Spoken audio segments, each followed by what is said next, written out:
Hi there. I'm going to show you now how to create a realistic airplane propeller, like you can see here in this image. So the key is to have a rather complicated material set up in Blender Cycles. I'm going to show you step by step how to create it. First thing to do is grab a nice image texture out of Google or some places else.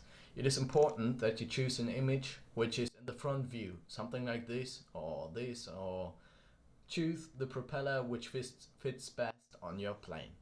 I like to take this one. Then go into your image editor. I'm using Photoshop, and wait a second. Then create a new image and paste the image from your clipboard. And what you will do is line out the outside of this plane, of these wings of the propeller. And I'm just roughly going through it. Yeah, you don't really have to take care too much of details. This is alright. You could round up edges like here if you like to. Something like that would be nice. And do that for your propeller.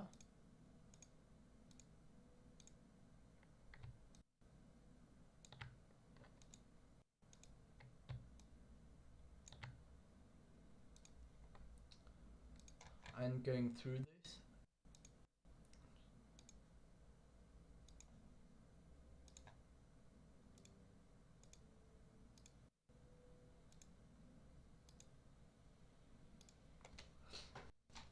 and you actually have to do this only for one half of the propeller. So let me just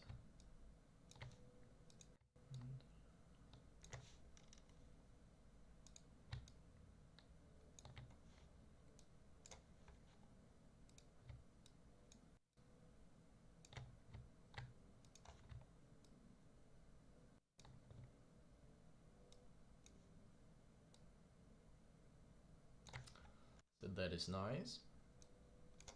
Close the selection, or maybe even add a bit more.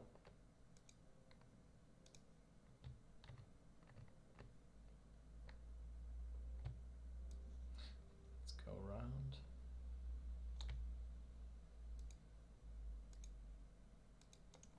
So make a selection and maybe feather it out a few pixels. Then copy your selected images and paste it to a new layer. What you now will do is actually create another copy.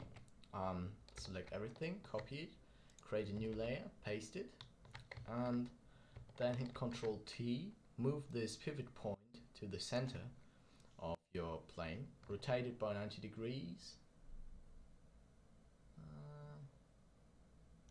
That is nice. And move it up so it overlays the rest of it. So let me see,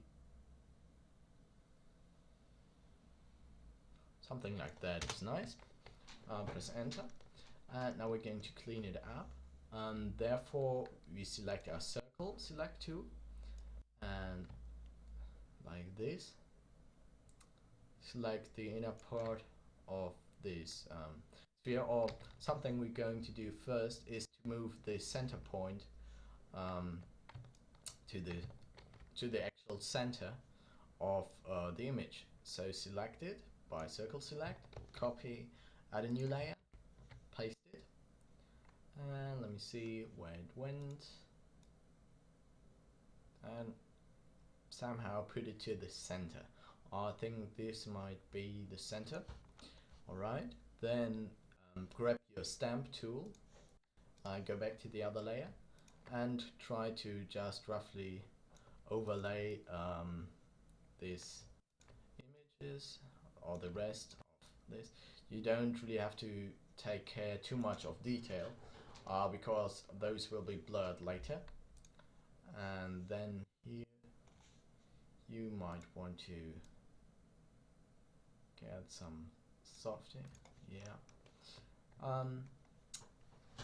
What you now do is merge that one down so you have a single, and then grab again the circle select tool and create a circle selection of the inner parts. Make sure you hold down shift while you're doing this so you get a perfectly circle. Then copy this, add a new layer. Oops. Somehow it didn't copy. I think I should check my Control C. Nah. Control C, paste it. Now here we go. And scale this one up. So until it more or less fills up all the hole. You don't really have to care for those in between parts because later you won't really see them anymore. Next thing to do is to grab like this, and make sure you have only the parts of the image in the selection. Now go to image, canvas size, pixels I like best, and increase it. This is nice. And merge down until you have all the whole image in one texture. So as you can see, we have copied the top ones to the bottom one. This makes it more even, so it's totally evenly lit, and not like this one where you can see light coming from the top left, but here the light is, I don't know, coming from nowhere. So you delete the original image, yes, and next thing to do is select your whole layer, copy it, paste it, and this step is only important if you want to recreate it in cycles.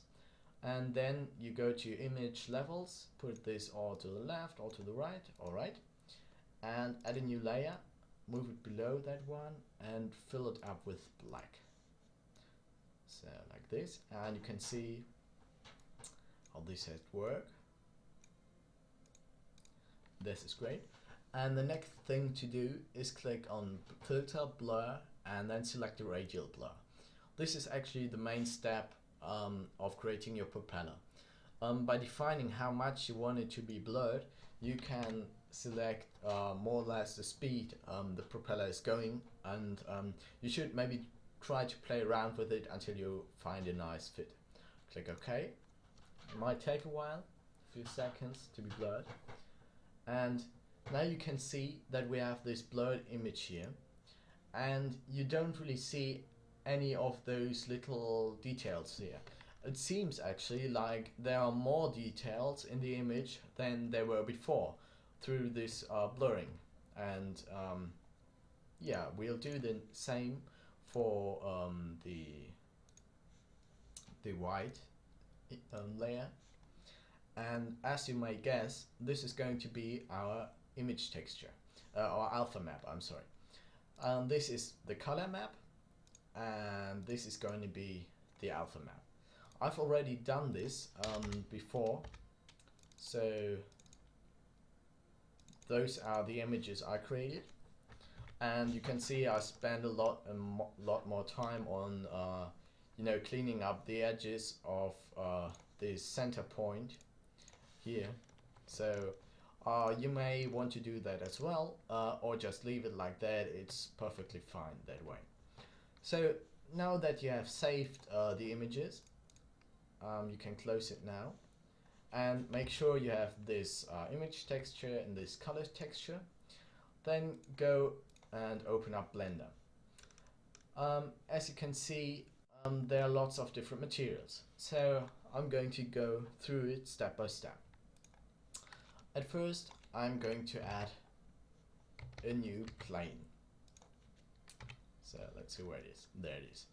And rotate it by 90 degrees because it should be vertical, or maybe later you parent it to your plane but at first by 90 degrees so you get the right fit. Then create a new material. Then select the mix shader, and what you're going to do next is in the top one select a transparent shader and the bottom one a diffuse shader.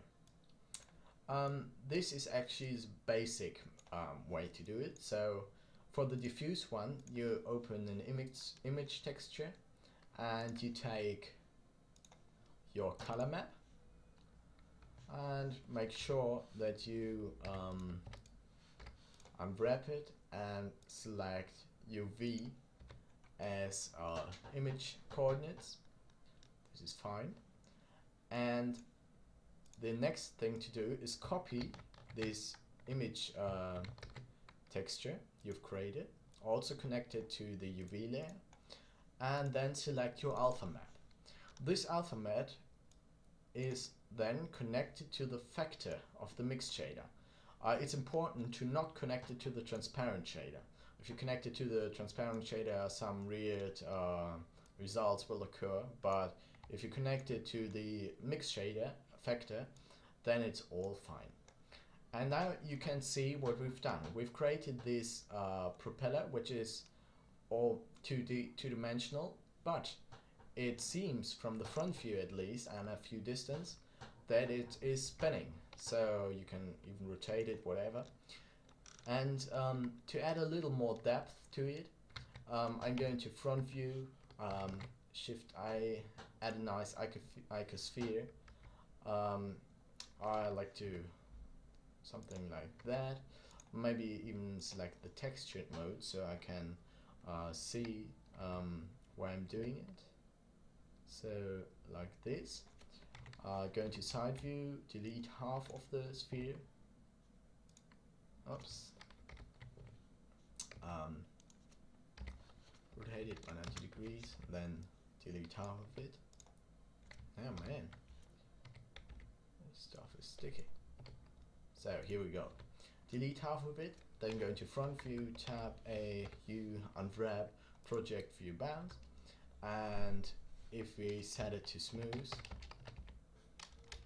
smooth, and select the cycles render again, you can now see that it's actually like a real plane. So we've added a lot more depth to it. And even now if you go to almost side view, it seems to be three-dimensional. And you can tweak the shape of this nose. And something I did as well in the original version was to add a glossy material.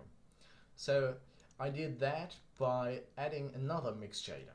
At first I did the basic mixing you've just seen, which is this part here. Those three shaders are actually the basic ones.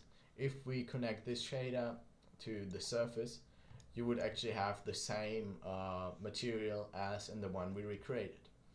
So then I added another one, which actually was basically the same, but I added a glossy material with zero roughness, and I added another mix shader, and then I also had a multiplier for the alpha map.